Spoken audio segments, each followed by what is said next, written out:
So we're going to start the presentation. We'll start with the hemoglobin chemistry now. Okay, so what is hemoglobin?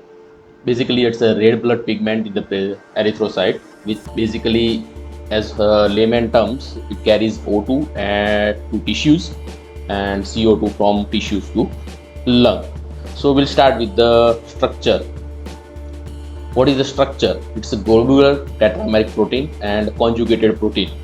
So basically hemoglobin is having a two part, that is prosthetic group as well as globin apoprotein, which is non-protein and protein part. So this is the structure. We have the heme part and globin part will be binding with the combining and creating the hemoglobin. So this is your heme, globin and actual hemoglobin. So what is the structure? It's a red color of Hb is because of the heme, and as a prosthetic group as well as other compounds like cytochromes, catalase and tryptophan pyrrolase, it is present. It's a metalloporphyrin and made up of protoporphyrin 9, where iron is at the center. So basically protoporphyrin 9 is a cyclic tetrapyrrole having the 4-methyl, 2-vinyl and 2-propionate groups. It's a 5-member ring and nitrogen atom is there. Now these 4 pyrrole rings, they are connected in a planar way and they are combined with the methylene bridges. And here in between you have the ferrous ion, which creates a 6 coordination bond. Ferrous ion, 4 nitrogen atoms are attached to the porphyrin ring and 5th is attached with the histidine residue of the globin, and 6th is available for the oxygen. So this is the structure of heme. You can see over here, these are the pyrrole rings 1, 2, 3 and 4. Nitrogen atoms are at the center and along with it iron is attached. So this is how you see in the 3D structure. 1/5 valency is attached to the histidine molecule, while 6th is for the oxygen molecule available. Now structure of globin. Basically it's a 4 polypeptide chains. If you have a HbA1, that is 2 alpha chains and 2 beta chains. Alpha chain contains 141 amino acid, beta chain contains 146 amino acid. So combined total is around 574 amino acid. If you have HbA2, it has 2 alpha and 2 delta chains, while HbF has 2 alpha chains and 2 gamma chains. So now these 4 polypeptide chains are combined together with the non-covalent interaction. Here each and every globin molecule is attached to the one heme group. So this is a monomer and this is a tetramer.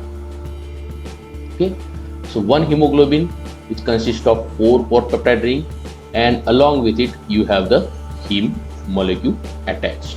Now talking about the variants of hemoglobin: HbA1, HbA2, HbF and HbA1c. This is a little bit different thing. We'll discuss in the later part. So this is how it is arranged. If you just see HbA1 or HbA, which is having alpha 1, alpha 2, beta 2, it's the largest part out of all, while HbF, alpha 2 and gamma 2 is the least part. HbA2 is 2 to 5%, and HbA1c, which is a glucose binding to the alpha HbA1, is around 3 to 9%. That depends on the concentration of the glucose.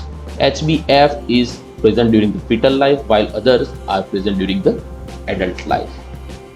Now different forms of the same thing. When you have, basically when you see as a tetramer, alpha beta dimer will be there and alpha beta dimer 2. Two dimers will be attached to each other. Here alpha beta will be attached strongly, while 2 dimers will be attached with the weak ionic bonds. Now when you do not have any kind of oxygen molecules attached, it is called as stout form, which will be tightly bound with each other. So both dimers will be bound strongly. But if you add the oxygen molecules, these dimers will be separated. The oxygen molecules are going to cause the distraction. So that is called as relaxed form. This is your structure. Okay, so this is what we have discussed. This taut form bound to oxygen, it is called as oxyhemoglobin, that is called as relaxed state, while R state has a affinity towards the oxygen. So when you do not have the oxygen, your P state is more stable and it has a low affinity towards the oxygen. At any point, both the structure will be very much stable, but depending on the oxygen availability, it will be different. And this structure difference of these two will create a affinity towards the oxygen. So what are the functions of hemoglobin? First is your transport of oxygen from lungs to tissues,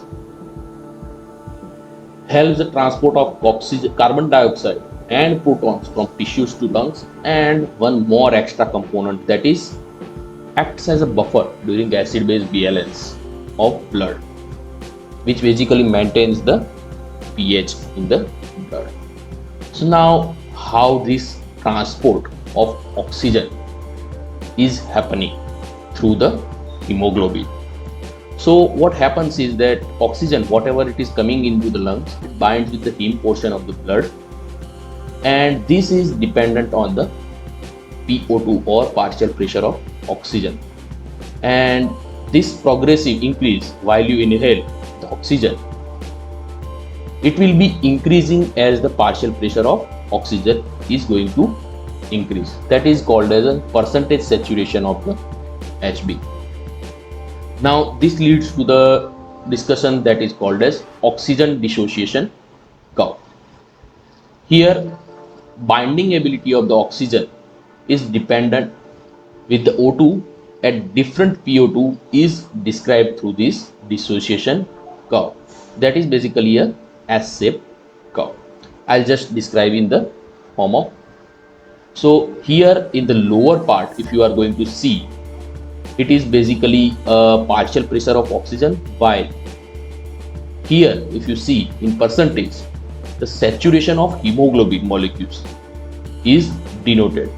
So during less amount of oxygen, there is going to be a sharp increase, but as the partial pressure of oxygen gets increased, saturation, partial pressure of oxygen is increasing inside the lung, saturation will be little bit slower.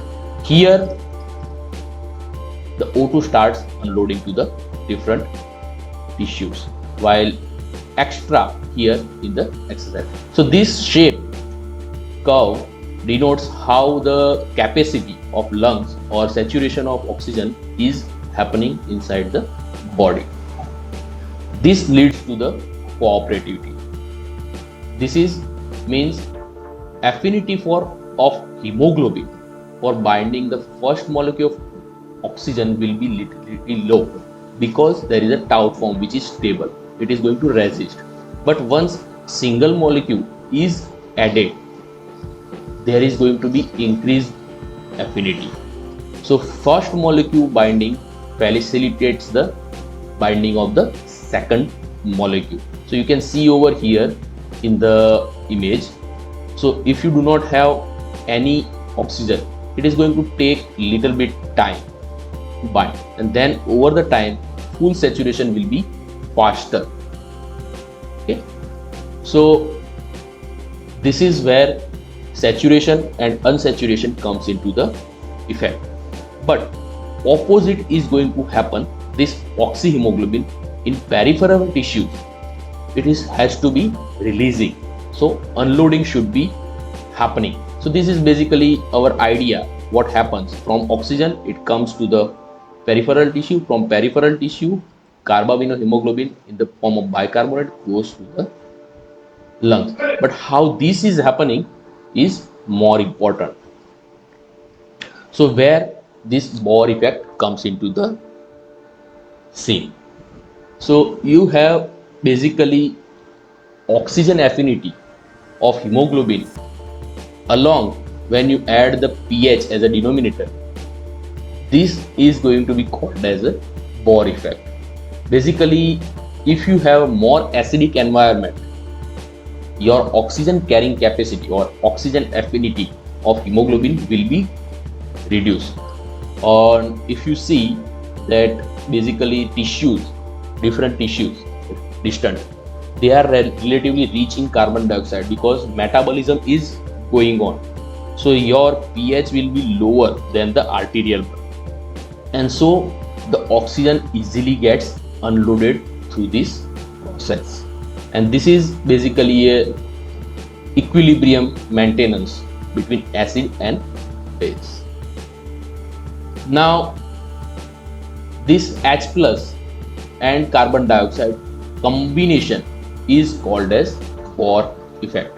So hydrogen atom or proton and carbon dioxide, they are negative factors of the O2 binding, and partial pressure of oxygen is a positive effector. So now metabolically active tissues will require more oxygen compared to the regular tissues. So what happens if your pH is getting decreased? Then there will be a shift to the right for the oxygen dissociation curve. Means for the same level of saturation of oxygen for hemoglobin, it will require more amount of partial pressure of oxygen, and that is shifting of right side of the ODC or oxygen dissociation curve is called. Now what are the other factors that shift causes the ODC to the shift to the right? More amount of hydrogen ion or protons, basically lower blood pH, increased carbon dioxide, increased temperature, and increased erythrocyte concentration of 2,3-bisphosphoglycerate. So what is the importance? Why I am talking about 2,3-BPG? Basically 2,3-BPG will be increasing in response to the chronic hypoxia and helps in greater unloading of the oxygen. So levels of 2,3-BPG decrease in the store bulk and it causes the transport of oxygen. Now coming to the carbon dioxide transport. So basically carbon dioxide when met with the water molecule gets converted into carbonic acid dissociated into bicarbonate ion and protein.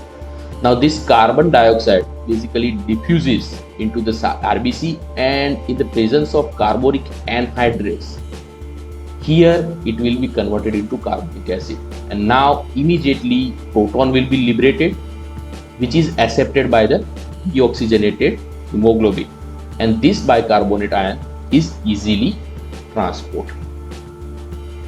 So here this bicarbonate can easily diffuse across the cell, and here it will be exchanged along with the plasma chloride. This is called as a chloride shift, and bicarbonate ion is carried to the plasma to the lung, and as a CO2 it will be excreted into the air.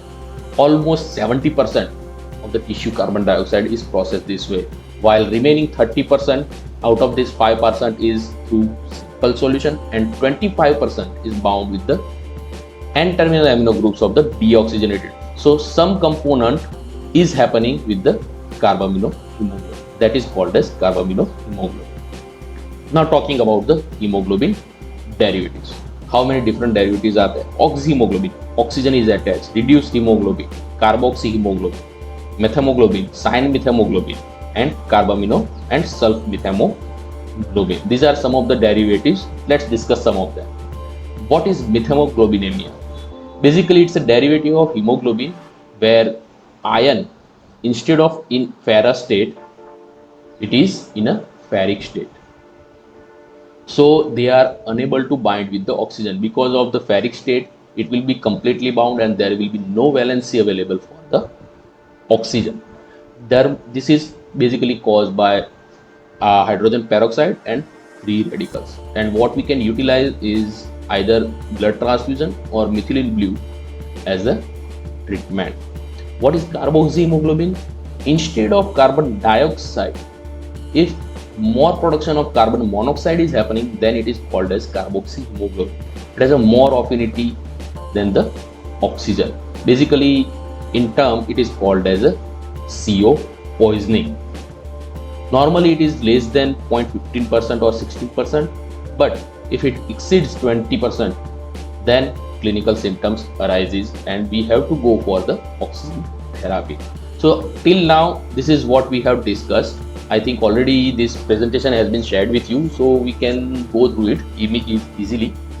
There are two forms which has a different types of affinity, plus 4 subunits are there, alpha, beta, and they are going to bound. How they are binding together with each other? There is cooperativity as well as Bohr effect, and there are some allosteric effects like protons and 2,3-bisphosphoglycerate. These three are allosteric modifiers which are negative effectors. And what are the extra effects of carbon monoxide? So now we'll start with the hemoglobinopathies. What are abnormal hemoglobin? Basically, they are the result of defect in the globin part of the molecule. Hemoglobinopathies is a term used to describe the disorders which are caused by the synthesis of abnormal hemoglobin molecule or production of insufficient quantity of normal hemoglobin. Remember, these two terms are added. Either abnormal hemoglobin molecules are there or there are insufficient quantities of normal hemoglobin. So what can be the effect? You have a lowered oxygen carrying capacity. Basically, it causes the anemia, and diagnosis can be done through clinically or laboratory through electrophoresis. And treatment basically includes blood transfusion. Some of the hemoglobinopathies, if you want to see: sickle cell anemia, thalassemia, methemoglobinemia, and hemoglobin C disease. So abnormal hemoglobin molecule, there are examples, that is sickle cell anemia, hemoglobin D or E, while insufficient it is characterized as a thalassemia. We will start with the sickle cell anemia. Okay, so sickle cell hemoglobin, basically one of the most common form, and what you can see, instead of biconcave, it creates as a crescent or sickle shape is adopted. So now how does it happen? Basically, it is present mainly in the tropical areas and mostly occurs in the black population. What is the molecular basis? Normally your HbA1 has a 2 alpha globin chain and 2 abnormal or mutant beta globin chains, and this is due to difference in the single amino acid, only point mutation, where glutamate at the 6th position in the beta chain is replaced by valine. So glutamate is acidic while valine is neutral amino acid. Okay, so what happens and how this sickling happens? So your charged glutamate is replaced by the non-polar or neutral valine. Basically, it generates the sticky patches on the beta globin chain. Now this patch is present on the surface of oxygenated as well as deoxygenated. Now we are going to call it as a HBS instead of HBA. Okay, so this patch is HBS, but it is not present on the HBA. Now once the hemoglobin is deoxygenated, there is going to be a complementary site on the beta chain for the another hemoglobin molecule. This is where respected to the HBS. In oxygenated, it is mass. In deoxygenated, it is exposed. So in HBS, at lower oxygen tension, this sticky patch component binds with the complementary patch on the another deoxygenated HBS molecule, and this leads to the polymerization, and that leads to the network of fibrous polymers, and when they get stiffened on a longer duration, that creates the formation of rigid as well as misshaped RBC. So this is your regular hemoglobin, and this is your clump hemoglobin in a deoxygenated state. So you can see this is just a molecular view of the normal hemoglobin as well as sickle hemoglobin. You can see this glutamate 6 is replaced by the valine. So what basically is happening is glutamic acid, you have the replacement and you have the valine. Now during oxygenation it is okay. Deoxygenated state, they are reversibly sickled. If you have polymers alive, then it is irreversibly sickled and then leads to the spleen or different places. They can lead to create a occlusion in a different places. So what are the variables that can increase the sickling? High altitude. Well, there is a problem with the less amount of oxygen, means partial pressure of oxygen is low. Increased amount of partial pressure of carbon dioxide. pH is decreased. There is a dehydration and increased concentration of 2,3 BPG. These are all the parameters which can increase the sickling. Basically means sticky patch and polymerization into the RBCs. And there is a genetic component, trait as well as anemia condition. So homozygous is called because of the 2 mutant genes, while heterozygous only 1 gene is affected. So there can be sickle cell trait and sickle cell disease. So if you have a heterozygous which has both HBS as well as HBA, and here it will be less required, while individuals can lead here normal life, but they may sometimes show clinical symptoms when there is a very rigorous conditions. Here, what are the abnormalities? You have a lifelong hemolytic anemia because some erythrocytes are continuously getting destroyed because of the sickle cell. There is going to be a tissue damage and pain. Capillaries, they are going to lead to poor blood supply, and tissues, they are going to be causing the pain because of the blocking by the sickle shape.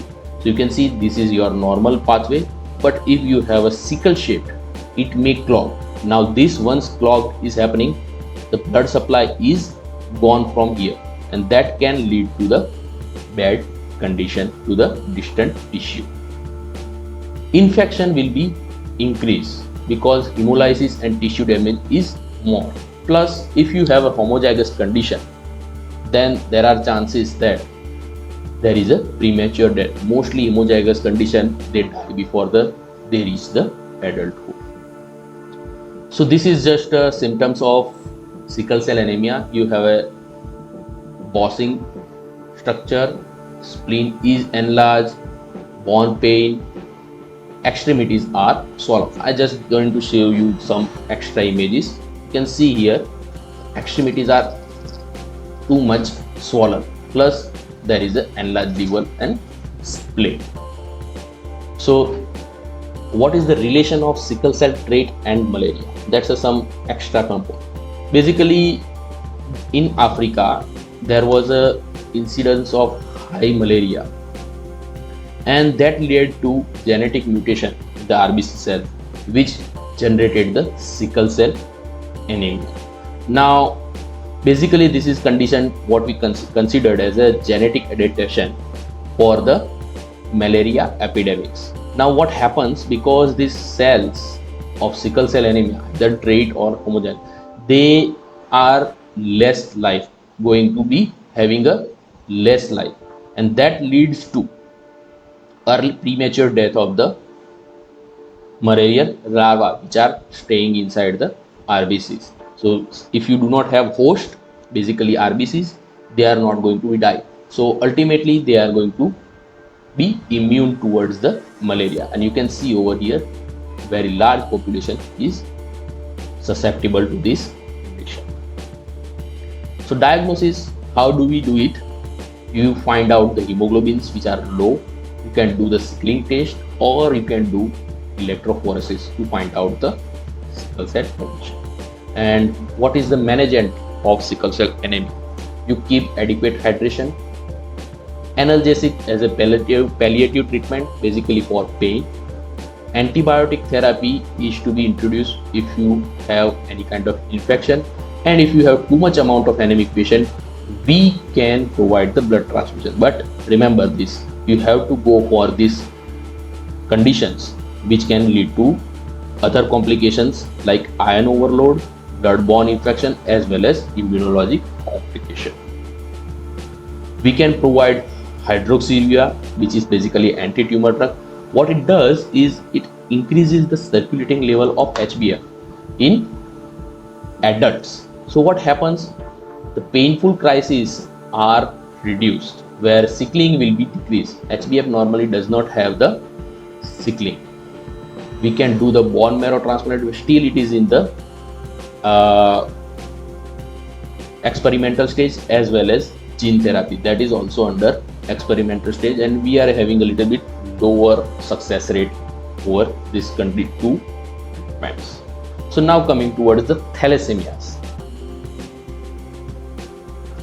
Basically it is group of hereditary hemolytic disorders characterized by the impairment or imbalance in the synthesis of globin chains of hemoglobin. So there is not proper balance between, means if you have alpha or beta, both are not equal. Basically it is prevalent in Mediterranean Sea, Central Africa, India and the Far East. This is just a chart showing the demographics of the alpha as well as beta thalassemia. This is how the karyotyping is done. Trait is possible, and because it is autosomal recessive, you can have unaffected as well as affected and carrier condition. So what is the molecular basis? You have two globin chains in the chromosome 11 and 4. Alpha globin chains on the chromosome 16. So if you have a problem with the chromosome 16, 11 or 4, there is going to be a defect in the generation of the globin. So either alpha or beta. If you have a problem with the chromosome 16, there is going to be alpha problem, alpha globin thalassemia. If you have a problem with 11 and 4, there will be a beta thalassemia. So what happens in the alpha thalassemia? Either there is a decreased synthesis or total absence of alpha globin chain. So depending on the number of missing genes, there will be a different types of clinical symptoms. Silent carrier means there is only one gene missing, there is no symptom. Alpha thalassemia trait, basically heterozygous form, two genes are missing, there may be minor anemia, hemoglobin H disease, mild to moderate anemia, and hydrospitalis, that is all genes are missing, means total alpha chain is missing, means hemoglobin itself is not being made, and that causes the fetal death. Now talking about the beta thalassemia. Decreased synthesis or total lack of formation of beta globin chain. Your alpha globin chain is generating properly. Your alpha globin tetramer is going to be generated instead of beta globin, and that leads to the premature death of erythrocytes. There can be two types, minor as well as major. Minor is a heterozygous condition where there is only one of the two globin chain pairs are not affected, and known as thalassemia trait, and goes as a asymptomatic unless there is a rigorous conditions. While major, defect in the both genes are there. These are infants are healthy at birth, but within few years, basically within 1 or 2 years, they become severely anemic and die within 1 or 2 years. The reason is because initially we have the HbF, but after that we start making the beta. chain HbA, and that leads to this condition. What can be done?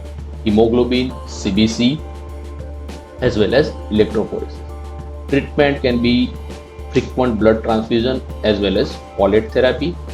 We can do bone marrow transplant, and gene therapy still is in the experimental stage. And last is glycosylated HbA1c, basically non-enzymatic attachment of the glucose to the HbA1.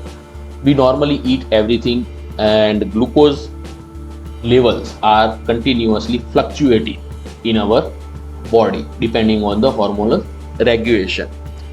Now what happens is that depending on the concentration of this glucose, it is going to be non-enzymatically binding with the HbA1 molecule.